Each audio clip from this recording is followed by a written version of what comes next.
जय हिंद दोस्तों। इस समय जिस तरीके से दुनिया जो है यूक्रेन संकट से गुजर रही है और हालात जो हैं वो काफ़ी हद तक ख़राब हो चुके हैं और सिचुएशंस जो है वो जिसे कहते हैं कि ऐसा लग रहा है कि कभी भी वर्ल्ड वॉर हो सकता है।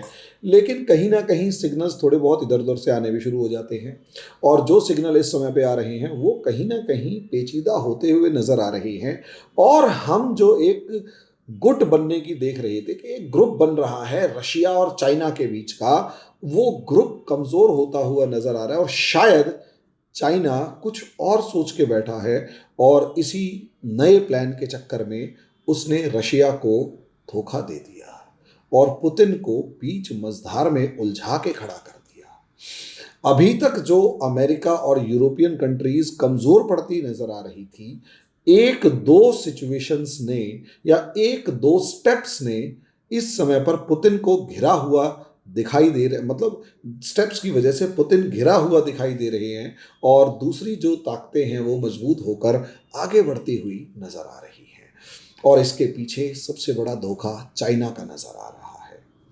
तो दोस्तों, इसी के ऊपर डिस्कस करेंगे, लेकिन छोटी सी एक रिक्वेस्ट कि अगर आपको मेरे वीडियोस पसंद आते हैं तो मेरे चैनल को लाइक करें, सब्सक्राइब करें, शेयर करें, बेल आइकन ज़रूर दबाएं ताकि जल्दी से जल्दी मेरी ये वीडियोस आप तक पहुंच सकें। अगर आपको मेरे वीडियोस पसंद आते हैं तो मेरे चैनल को लाइक करें, सब्सक्राइब करें, शेयर करें, बेल आइकन ज़रूर दबाएं ताकि मेरी ये वीडियोस आप तक जल्दी से जल्दी पहुंच सके। दूसरा दोस्तों, अगर आप यूपीएससी या पीसीएस की तैयारी कर रहे हैं तो आपको एनसीईआरटी के बेसिक्स की सबसे ज़्यादा ज़रूरत पड़ेगी और अगर एनसीईआरटी के बेसिक्स की अगर आपको ज़रूरत पड़ेगी तो आप जल्दी से जल्दी हमारे इस एनसीईआरटी कंसेप्टर बैच को ज्वाइन कीजिए। बैच अभी ज्योग्राफी का चल रहा है। एनसीईआरटी के 6ठी से लेकर 12वीं तक के सभी कंसेप्ट्स को हम यहाँ क्लियर करवाएंगे और साथ में ज्योग्राफी के अंदर तो मैपिंग भी करवाएंगे जो पीटी से लेकर किसी भी एग्जाम में काम आएगी। तो जल्दी से जल्दी आप इस ग्रुप को ज्वाइन कीजिए और 500 रुपये मंथली इसकी फीस है और 3 महीने का लगभग कोर्स है। कॉल कीजिए और हमसे कनेक्ट होइए। अब आ जाते हैं दोस्तों इंटरनेशनल रिलेशंस के ऊपर जो टॉपिक शुरू हुआ, और टॉपिक असलियत में और कुछ नहीं है। यहाँ अगर मोटे तौर पर देखें तो यहाँ पर आपको जो सिनारियो पुराना था उस सिनारियो को देखेंगे तो आपको समझ में आएगा कि असलियत में मामला है क्या। मामला असलियत में ये है कि एक तरफ तो राइजिंग सुपर पावर है और दूसरी तरफ एक तरफ हमारे पास राइजिंग सुपर पावर है और दूसरी तरफ हमारे पास एक तरफ राइजिंग सुपर पावर है और दूसरी तरफ हमारे पास डिक्लाइनिंग सुपर पावर है और तीसरी तरफ हमारे पास रिक्लेमिंग सुपर पावर है।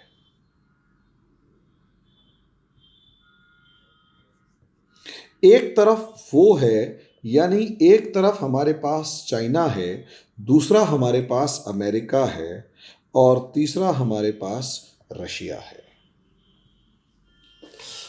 और ये एक ट्रायंगल बना हुआ है चाइना अमेरिका रशिया का। चाइना का ग्रोथ रेट जो है वो कम हो रहा है, अमेरिका कमज़ोर हो रहा है पैसे और मिलिट्री और सब मामलों में, इकोनॉमिकली तो वो कमज़ोर हो रहा है। चाइना जो है वो ताकत में ज़्यादा बढ़ रहा है और बहुत तेज़ी के साथ बढ़ रहा है। रशिया जो है वो रिक्लेम करने की कोशिश कर रहा है कि मैं पहले भी एक सुपर पावर था, अभी भी एक सुपर पावर हूँ, don't try to underestimate me और don't try to ignore me. अब ऐसी सिचुएशन में कहीं ना कहीं सिचुएशन मतलब मामला थोड़ा सा पेचीदा हो रखा है और मैं इस पे काफ़ी बार पहले भी वीडियोस बना चुका हूँ कि असलियत में रशिया दुनिया का एकमात्र ऐसा सुपर पावर है जो सुपर पावर होते हुए भी कभी भी मेन सुपर पावर नहीं रह पाया और ये हमेशा सुपर पावर्स को कंपटीशन प्रोवाइड करता है। जैसे अगर आप यहाँ पर रशिया को देखें तो रूस और रशियन रेस है और रशियन रेस ने सबसे पहले फ्रांस और ऑस्ट्रिया से पंगा लिया, दुश्मनी बोल ली। ब्रिटेन से इसका 36 का आंकड़ा शुरू से रहा है और इधर से ऑटोमन्स से लेकर जो भी रेस आई हैं उन सब से रशिया ने पंगा लिया है।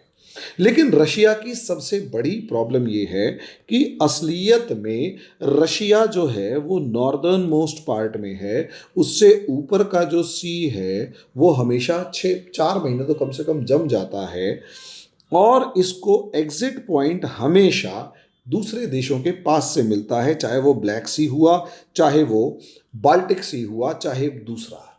यानी रशिया चारों तरफ से घिरा हुआ है। पावर तो है, रिसोर्सफुल है, ताकतवर है, लेकिन फिर भी घिरा हुआ है। अब ऐसे हालात में अगर ये घिरा हुआ है तो क्या कुछ पावरफुल बन पाएगा?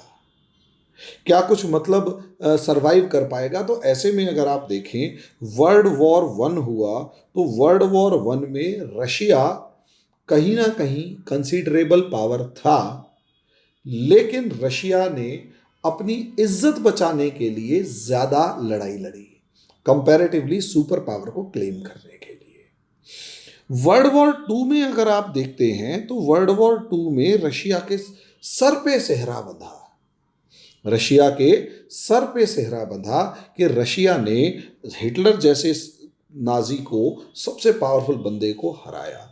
और इससे पहले भी अगर आप इतिहास में जाकर देखें तो जब फ्रांस में नेपोलियन का राइज हुआ था तो नेपोलियन को भी हराने वाला रशिया ही था।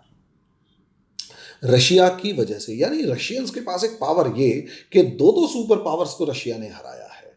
और दूसरी तरफ आज भी अगर आप देखें, उसके बाद यूएसएसआर जो था इसकी फॉर्म में ये यूएसए से भिड़ा और 45 ईयर्स लॉन्ग कोल्ड वॉर चला। अब आप सोचिए, रशिया एक सुपर पावर रही है और ऐसे में जब उसका डिसइंटीग्रेशन हो गया तो हालात खराब हो गए। लेकिन जब यूएसएसआर का कम्युनिस्ट रजीम में राइज हुआ तो यूएसएसआर और चाइना के माओ जेडोंग की 36 का आंकड़ा था। क्यों? चाइना क्लेम करता था कि हम लार्जेस्ट कम्युनिस्ट पार्टी हैं क्योंकि हमारे पास सबसे बड़ी पॉपुलेशन है, इसलिए हमारे पास कम्युनिस्ट लीडरशिप होनी चाहिए।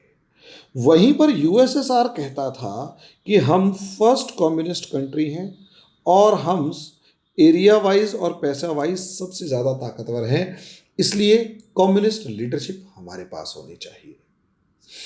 यही एक कारण था कि इस ईस्टर्न यूरोप और इस सेंट्रल एशिया के अंदर अगर आप देखें तो चाइना ने हर कोशिश करी ईस्टर्न यूरोप से रशिया को हराने की।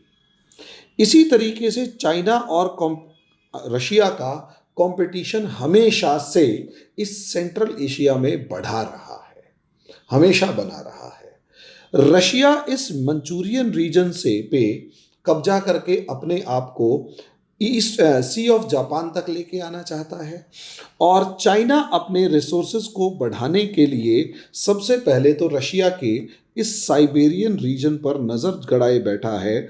जैसे ही साइबेरिया पर कब्जा करेगा सीधा सा मंगोलिया को भी वो हड़प जाएगा और फिर सेंट्रल एशिया पे।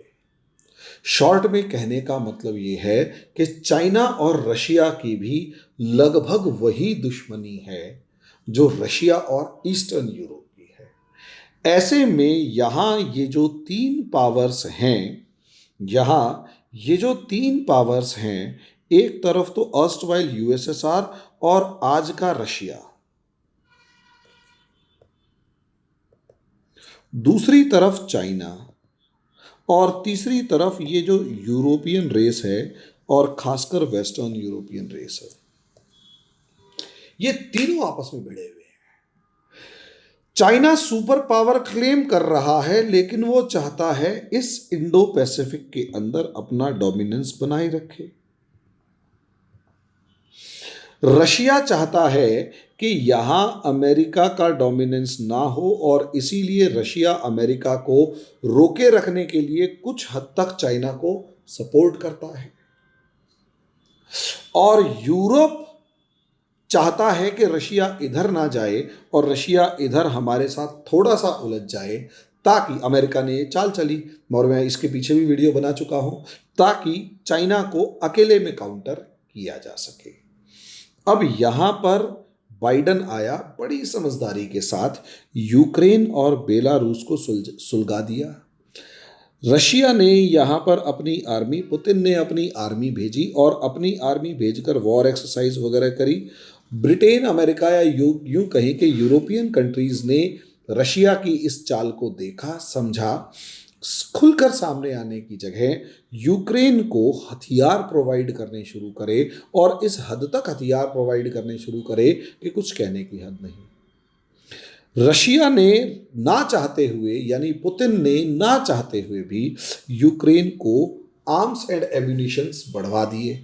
नतीजा उसका ये रहा कि इस समय पर पुतिन जो है एक ऐसी सिचुएशन में फंस चुके हैं जहां पर यूरोप जो है वो चुपचाप बैठ के इंतजार कर रहा है कि अगर पुतिन यूक्रेन या बेलारूस के अंदर, खासकर यूक्रेन पे हमला करते हैं तो हम इनसे लड़ने की तैयारी करें और यूक्रेन को इतनी भारी नंबर में आर्म्स एंड एम्यूनिशन प्रोवाइड कर दें कि यूक्रेन भी रशिया के काबू में ना आए।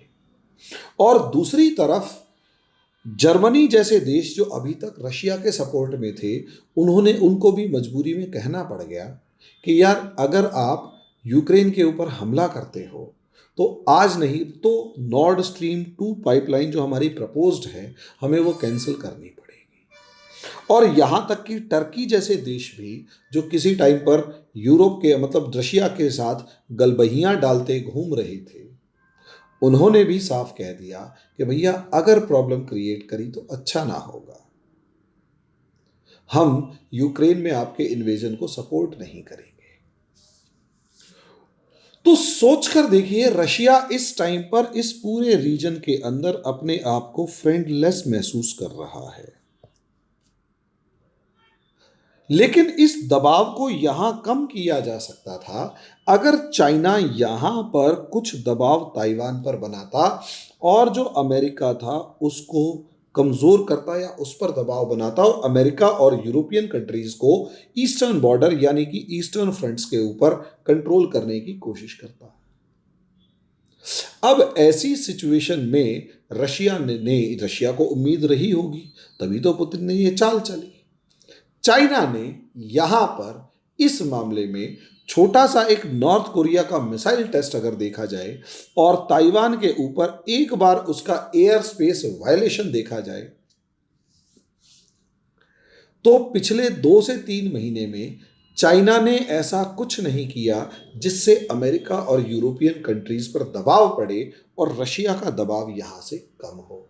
अगर रशिया का दबाव कम नहीं हो रहा तो इस समय पर पुतिन फ्रेंडलेस होने के साथ साथ एक अजीब सी सिचुएशन में फंस चुके हैं। या तो वो यूक्रेन के पास से अपनी सेना बिना कुछ किए चुपचाप, जिसे कहते हैं कि कंडीशन लेस रिट्रीट या ह्यूमिलिएटिंग रिट्रीट या अपमानजनक वापसी को झेले, या फिर वो एक डेडली वॉर को झेले। अगर रशिया को उन्होंने यूक्रेन के अंदर डेडली वॉर के अंदर झोंक दिया तो कहीं ना कहीं इस समय पर रशिया के पास इतना रिसोर्सेज नहीं है कि वो बहुत लंबे समय तक यूरोपियन कंट्रीज से सामने टिक पाए। और जो अब तक उसके जो एनर्जी सेक्टर के अंदर कस्टमर्स बन चुके हैं, जर्मनी से लेकर ईस्टर्न वेस्टर्न यूरोपियन कंट्रीज तक, वो उसके ऊपर डिपेंडेंट नहीं रहेंगे। और अगर डिपेंडेंट नहीं रहेंगे तो इसका खामियाजा रशिया को खुले तौर पर भुगतना पड़ेगा। वहीं अगर ह्यूमिलिएटिंग रिट्रीट होती है, यानी अपमानजनक तरीके से रशिया अगर वापस चला जाता है, तो उसका सीधा सीधा मतलब ये होगा कि पुतिन की जो पोजीशन है रशिया के अंदर वो कमज़ोर होगी, लोगों को पुतिन पर भरोसा कम होगा। उसका सीधा सीधा नतीजा होगा कि पुतिन जो है उनको अपने देश में पोजीशन कमज़ोर होने की वजह से हो सकता है इलेक्शन से लेकर दूसरी जगह पर हार का सामना करना पड़े। तो यहां पर पुतिन की हालत खराब है। अब यहां चाइना ने ऐसा क्यों किया ये सोचिए। मैंने अभी बताया कि असलियत में रशिया की लड़ाई सिर्फ और सिर्फ ईस्टर्न यूरोप से नहीं है, रशिया की लड़ाई असलियत में चाइना से भी है। और अगर यूएसएसआर के डाउनफॉल में यूरोपियन यूनियन का इतना हाथ कभी नहीं रहा जितना हाथ चाइना का रशिया के डाउनफॉल में रहा।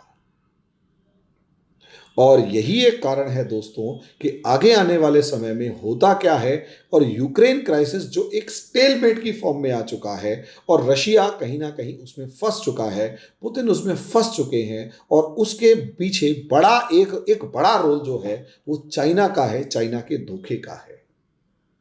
अब यहाँ पुतिन इस सिचुएशन से कैसे निकलते हैं और इसे कैसे हैंडल किया जाता है, इसको देखने की ज़रूरत है और जो समय के हिसाब से पता लगेगा कि क्या होता है। तो यहाँ असलियत में पुतिन की हालत थोड़ी सी खराब होती हुई नजर आ रही है। बाकी समय बताएगा। अभी के लिए इतना ही। धन्यवाद।